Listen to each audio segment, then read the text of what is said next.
Markets अपने all time high पे चल रहा है, कंटिन्यूअसली रोज रैलीज आ रही हैं and market is very close to breaking 26,000। ऐसे सिचुएशन में आपके दिमाग में एक ही थॉट आ रहा होगा कि सारे स्टॉक्स अभी तो ओवर प्राइस्ड हो चुके होंगे।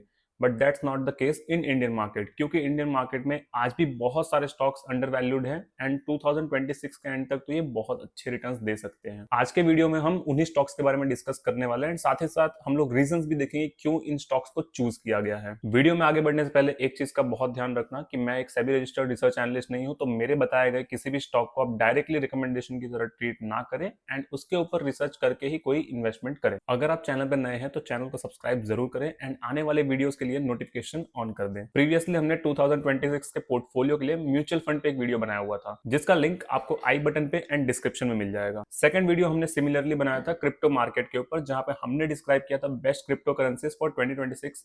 इसका भी लिंक आपको आई बटन एंड डिस्क्रिप्शन बॉक्स में मिल जाएगा। आज के वीडियो में हम लोग मेजरली डिस्कस करने वाले हैं most under valued stocks of Indian market and reasons behind their under valuation. So बिना टाइम वेस्ट किए हम लोग बढ़ते हैं हमारे सबसे पहले स्टॉक की तरफ, which is NCC limited. NCC limited के बारे में बात करें तो currently stock is priced eight 212 rupees. 1 year return की बात करें तो 29% नेगेटिव चल रहा है अभी एंड आने वाले टाइम में ये बहुत ही अच्छा बाउंस बैक दे सकता है। उसके पीछे के रीजंस हम लोग अभी समझते हैं। NCC limited construction and engineering background से काम करती है एंड यहाँ पे देखने जाएंगे तो इसका पी रेशियो अभी काफी ज्यादा कम चल रहा है and company back to back profitability को अच्छे से पोस्ट कर रही है। अगर स्टॉक के पी की बात करें तो 16.6 का पी चल रहा है, वहीं पे सेक्टर पी इज अराउंड 40। सो काफी बड़ा गैप है एंड इस गैप को कवर करने के लिए बहुत ही सही टाइम है फॉर एंट्री, जैसा कि आप स्क्रीन पे भी देख सकते हैं। Price to book value ratio की बात करें तो इट इज 1.78, 2 से कम का है, which is again a good green flag for a company to be undervalued. Dividend yield भी काफी अच्छा दे रहा है, एनालिस्ट भी इसके ऊपर बुलिश हैं एंड साथ ही साथ इसके कॉम्पिटिटर्स हैं जैसे एल हो गया, जीएमआर इंफ्रा हो गया, एनबीसीसी एंड रेस्ट मोर। अगर कुछ ग्रीन फ्लैग्स की बात करें तो कंपनी ने अपने रेवेन्यू को 19.33% से पिछले 5 साल से कंटिन्यूअसली ग्रो किया है। यहीं पे इंडस्ट्री स्टैंडर्ड्स में 10 to 11% का रेशियो चलता है। पिछले 5 साल में कंस्ट्रक्शन सेक्टर में 2.8% से 4.2% मार्केट शेयर पे आ चुके हैं लोग, which is again a growing potential for this company. Company में प्रमोटर होल्डिंग्स अभी पिछले कुछ टाइम से बढ़ रहा है, which is a great sign, जहां पे प्रमोटर्स का कॉन्फिडेंस भी कंपनी की ग्रोथ में आ रहा है वापस। अगर एंट्री पॉइंट की बात करें तो स्टॉक अभी एक सही एंट्री पॉइंट पे, क्योंकि अपने ऑल टाइम हाई से 29% के डिस्काउंट पे अवेलेबल है। आज के हमारे सेकंड स्टॉक की तरफ बढ़े तो it is one of the most discussed and controversial stock in Indian market right now, that is Tata Motors. Tata Motors अभी 410 रुपए के प्राइस पे चल रहा है, अपने ऑल टाइम हाई से ऑलमोस्ट 50% डाउन।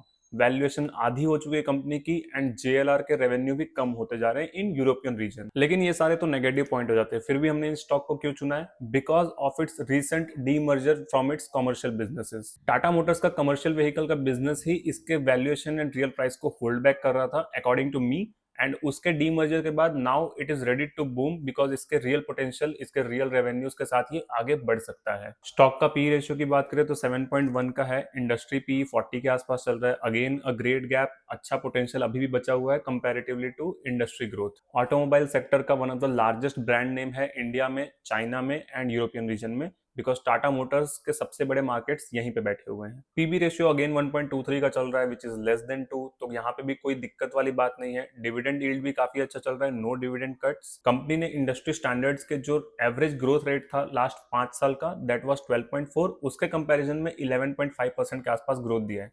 बहुत मार्जिनल डिफरेंस है, मैं इसको एक बड़ा रेड फ्लैग नहीं काउंट करूंगा, but again you can notice this point. पिछले 5 साल में कंपनी का मार्केट शेयर 61% था, जो घट के ऑलरेडी 52 पे आ गया है। This is a great margin in difference. इस मार्जिन को अगर हम लोग देखें तो इतना बड़ा डिफरेंस होना नहीं चाहिए when it comes to market share, लेकिन अगेन जैसे मैंने बताया, कंपनी अपना यूरोपियन बिजनेस बहुत डाउन कर रही है, चाइना बिजनेस बहुत डाउन कर रही है इन कंपैरिजन टू जेएलआर। अगर आज के टाइम में टाटा मोटर्स पे सबसे बड़े रेड फ्लैग के बारे में बात करें, that is debt to equity ratio.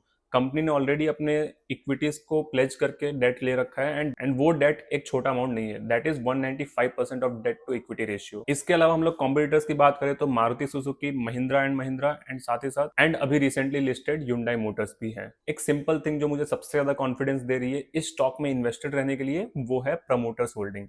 Promoters ने इतने सारे डाउनफॉल के बाद भी अपने स्टेक को कट डाउन नहीं किया and still 42% are with Tata sons और Tata group. So Tata Motors को लेके आपके व्यू पॉइंट्स क्या है, कमेंट डाउन जरूर करना। थर्ड स्टॉक के बारे में बात करें तो जियो फाइनेंशियल सर्विसेज। जियो फाइनेंशियल सर्विसेज अभी अपने ऑल टाइम हाई से ब्रेक इवन प्राइस पे चल रहा है, 4-5% का डिफरेंस है, but that's negligible. Stock NBFC and financial markets में काम करती है एंड वहीं पे इसका पी रेशियो 120 के आसपास चल रहा है, which is one of the largest. लेकिन फिर भी इस स्टॉक को इसीलिए चूज किया गया है क्योंकि इसकी प्राइस टू बुक वैल्यू बहुत कम है। अपकमिंग इंडस्ट्रीज जिसमें ये रजिस्टर कर रहा है और खुद को एंट्री कर रहा है, वहां पे बहुत ही अच्छा पोटेंशियल बैठा हुआ है। बुक वैल्यू की रेशियो देखें तो 1.58 है, अगेन डिसेंट, 2 से कम है, इसलिए मैं इसको ज्यादा प्रेफर करता हूं। स्टॉक ने अभी रिसेंटली अनाउंस किया था ब्लैक रॉक के साथ अपना पार्टनरशिप एंड उसके बाद इन्होंने म्यूचुअल फंड्स भी कई सारे लॉन्च किए। This was their first major entry in financial market जहां पे वो mutual fund and AUM business में आए। उसके पहले इन्होंने consumer loan and large scale loan भी देना चालू किया था, जहां पे 10 मिनट के अंदर आपको लोन सैंक्शन हो रहा था अगर आप एलिजिबल होते हैं तो।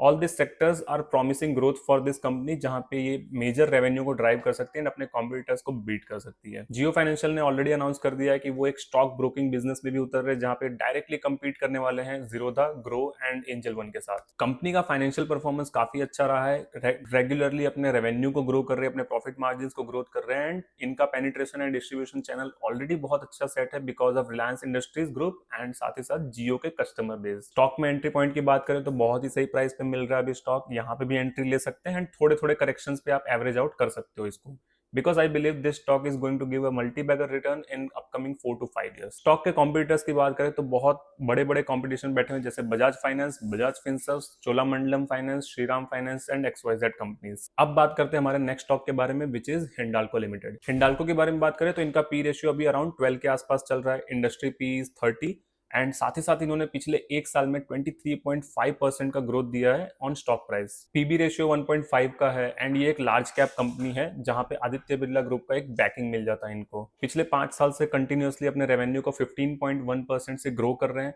साथ ही साथ इनका मार्केट शेयर भी बढ़ते जा रहा है when it comes to metal sector because they are becoming one of the leaders in metal and mining sector. इनके अंदर रेड फ्लैग्स के बारे में बात करें तो डेट टू इक्विटी रेशियो 70% के आसपास चल रहा है, विच इज अगेन 60% पूरे इंडस्ट्री का चल रहा है, तो that is a marginal difference. Cash flow के बारे में बात करें तो पिछले 5 साल से इनका कैश फ्लो नहीं बढ़ रहा है, बट इसके पीछे का शायद एक मेजर रीजन ये हो सकता है क्योंकि ये one of the highest dividend paying stock है इन इंडिया। कंपनी में प्रमोटर्स ने काफी अच्छा इन्वेस्टमेंट कर रखा है एंड अपनी होल्डिंग को अभी भी नहीं काट रहे हैं, साथ ही साथ एफआईआई का इन्वेस्टमेंट इस कंपनी में काफी अच्छा बढ़ रहा है, दैट इज 32% के आसपास। कंपनी की प्रॉफिटेबिलिटी बढ़ रही है, ओवरऑल कंपनी में एंट्री के लिए काफी अच्छे प्राइस पॉइंट पे मिल रहा है अभी ये, या तो फिर आप थोड़े से करेक्शन पे इसको एवरेज आउट कर सकते हो। आज के वीडियो के लिए बस इतना ही। अगर आपको अंडर वैल्यूड स्टॉक को पिक करने का प्रोसेस जानना है तो कमेंट डाउन करके बता दीजिए, हम लोग एक स्पेशल वीडियो इस प्रोसेस के ऊपर लाएंगे। If you like this video overall तो सब्सक्राइब करना ना भूले। सी यू टुमारो।